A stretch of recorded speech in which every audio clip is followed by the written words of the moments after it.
Good afternoon. It is again time for Stuff God Said and wants us to keep on saying for our daily devotion. I'm actually going to read from the third chapter of the book of Revelation at the 20th verse. Hear the word of the Lord. "Listen," said Jesus, "I am standing at the door knocking.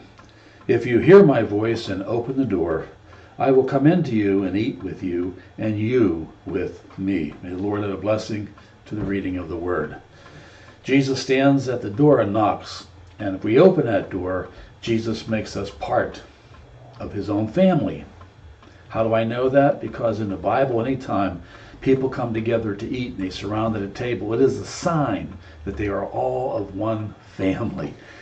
You know, and family ties mean a great deal to us in human terms, don't they?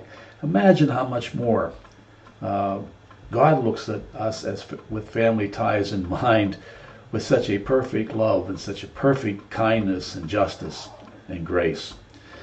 I think something has shed some light on this. I ran across this article about a researcher who was doing some research on parenting. And one of the mother's answers that came in to him, I think helps us to kind of think through this a little bit.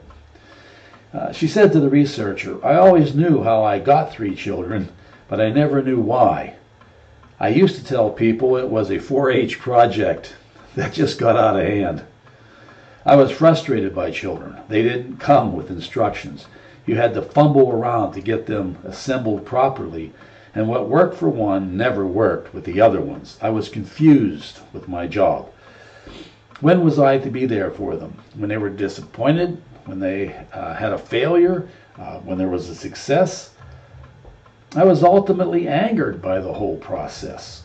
I felt they were telling me that as soon as I got their teeth straightened and taught them proper eating habits and which vitamins were best, after wiping their feet, putting down the lids, flushing, teaching them to make their own beds, and eventually parallel park, I should back off." So I did. I gave them some breathing room, and I took advice from others that just kind of lodged in my throat, and I listened to it anyway. I resisted spreading guilt for which I had in abundance. And then the mother was asked, "Well, which one of your children do you love the most?" "Well," she said, "I love the one that is sick till he is well. I love the one who is away from home until he is home. And I love them all with unconditional love." Now, if we parents, and I think we all pretty much love in that kind of a manner, and if we can love with that kind of a love, imagine how much stronger God's love is for us. And we must certainly frustrate God at times, and I often think, did God ever just sit there and look around and go, why did I ever create these people? Well, the question is, God knows why. God has created us for relationship with God. And God has given us this unconditional love. Open the door. I will come in and make you part of my family. I will give you strength to work through the things in this life, and we will be together for all eternity. Love like a parent, unconditionally, with grace. We are loved by God with a more powerful even love than a mother and father for a child. That's my thought for today. Amen.